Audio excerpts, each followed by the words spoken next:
سلام به همه دوستان عزیز. تو این ویدیو میخوام تجربه خودم از آزمون آیلتس در ارمنستان رو بهتون توضیح بدم.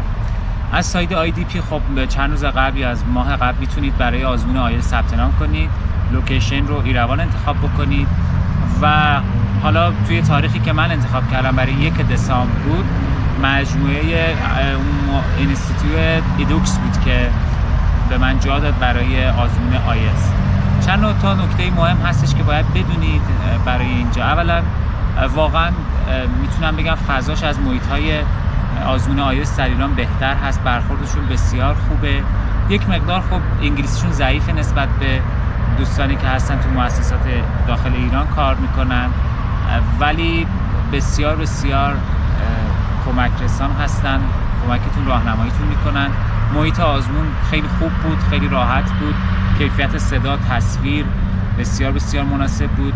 2-3 بار زمان آزمون اسپیکینگ من رو عوض کردن به خاطر اینکه اینجا خیلی خوب کم هست کسایی که بتونن آزمون آیلتس رو اسپیکینگ رو از شما بگیرن.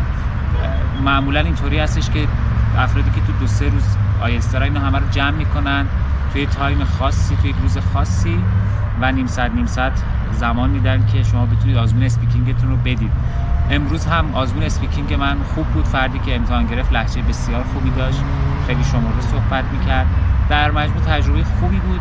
فقط مشکلی که هست ارسال کارنامه در واقع آیلتس هست. خب اون نمرات رو به صورت آنلاین شما میتونید ببینید، ولی کارنامه یا ریزالتی که باید داشته باشید به صورت پستی ارسال میشه به ایران که 2 تا 3 هفته ممکنه طول بکشه تا به دستتون برسه. این نکته رو حتما مخصوصا دوستانی که عجله دارن، فرص زمانی دارن کار بکنن. یا اگر آزمونتون کامپیوتر بیس هست میتونید 3 تا 5 روز نتایج آماده میشه، میتونید بمونید داخل ارمنستان 3-4 روز داخل ایروان، نتایجتون خودتون برید از مؤسسه بگیرید و بعد برگردید.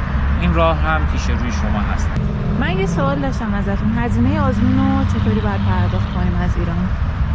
به دوستانی که اگر آشنایی دارن یا دوستی دارن که مسترکارد، ویزا کارت، کارت‌های اعتباری بین‌المللی رو دارن، میتونن از اونا بخوان که این کار رو براشون انجام بدن.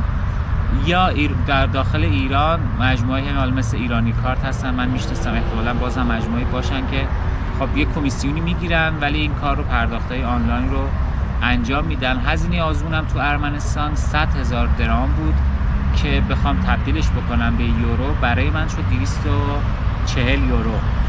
خب آزمون توی ترکیه ارزونتر هست، هولوش در واقع 4500 لیره، حدودا 9 تومن تا 10 تومن به پول ما در واقع هزینه‌اش هست.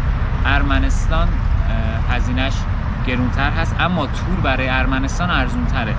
پروازهای ارمنستان و تورای ارمنستان ارزونتر از استانبول هستن. در نتیجه به لحاظ هزینه‌ای شاید یکسان در بیاد.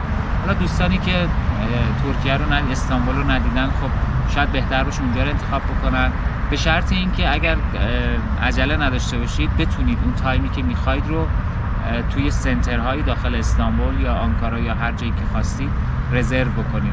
سنترهایی که تو ایروان هستن خب خیلی خلوت‌تر از ترکیه هستن. و همین جهت دوستانی که عجله دارن شاید راحت‌تر بتونن تو ایروان آزمون بدن تا اینکه بخوان تو یک سنتری توی ترکیه این کار رو انجام بدن. امیدوارم که این ویدیو براتون مفید باشه.